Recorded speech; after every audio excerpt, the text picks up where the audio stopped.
Hai mahasiswa psikologi, belajar yuk!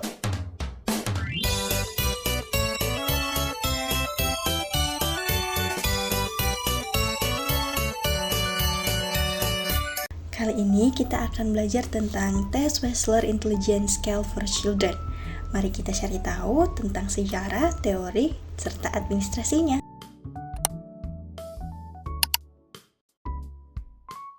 Nah, tes WISC ini ternyata pertama kali dikembangkan oleh David Wechsler pada tahun 1949 sebagai alat tes ukur kecerdasan untuk anak-anak. Nah, sejarah awal munculnya tes ini telah mengalami beberapa kali revisi yang signifikan. Dimulai dari WISC yang pertama yaitu pada tahun 1949, kemudian WISC-R pada tahun 1974, WISC ketiga pada tahun 1991, WISC keempat pada tahun 2003 hingga revisi terbarunya yaitu WISC yang kelima pada tahun 2014.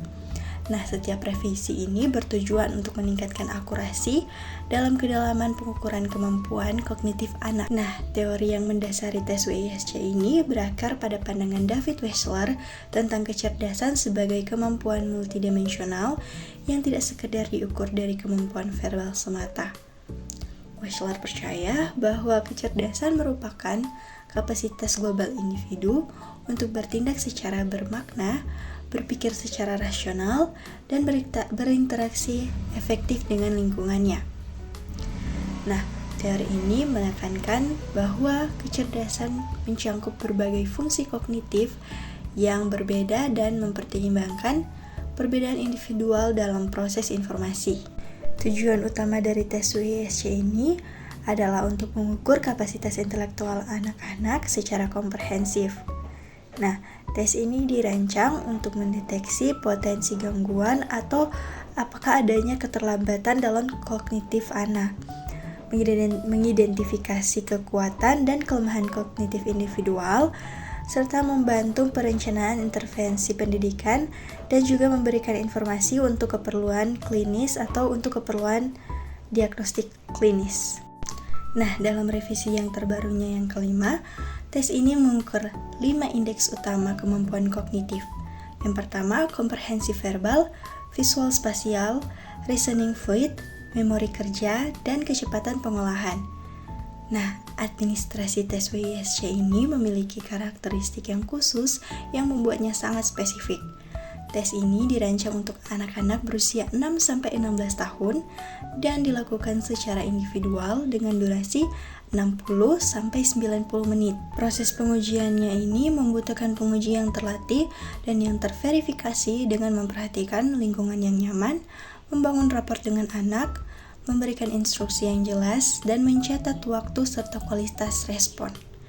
Subtes yang diukur mencangkup berbagai aspek kognitif seperti kosakata, persamaan informasi, desain blok, reasoning, matriks, konsep gambar, rentan digit, pengkodean, pencarian simbol, dan teka-teki visual. Nah, yang terakhir adalah interpretasi hasil tes WISC. Nah, interpretasi hasil tes WISC ini memerlukan keahlian profesional psikolog untuk memastikan validitas dan reliabilitasnya. Nah, setiap subtes memberikan informasi yang mendalam tentang kemampuan kognitif anak, memungkinkan pemahaman komprehensif tentang potensi intelektual dan area pengembangan yang mungkin diperlukan. Nah, dengan demikian, tes WISC ini bukan hanya sekedar alat ukur kecerdasan, melainkan instrumen penting dalam memahami perkembangan kognitif anak secara holistik. WISC ini bukanlah alat tunggal untuk menilai kecerdasan, melainkan bagian dari penilaian psikologis yang lebih luas. Psikolog profesional akan mengintegrasikan hasil WISC dengan observasi langsung, wawancara, dan alat asesmen lainnya untuk memperoleh gambaran utuh tentang kemampuan kognitif anak. Pengembangan masa depan tes WISC ini diprediksi akan semakin mengintegrasikan teknologi, teori kecerdasan yang lebih kompleks, dan pendekatan yang lebih inklusif terhadap keberagaman kemampuan kognitif manusia. Nah, gimana teman-teman mahasiswa? Apakah kalian udah tahu? Apakah kalian udah paham? Itulah dia pembahasan yang saya paparkan tentang tes Wechsler Intelligence Scale for Children atau biasa disingkat sebagai tes WISC. Apakah teman-teman sudah paham?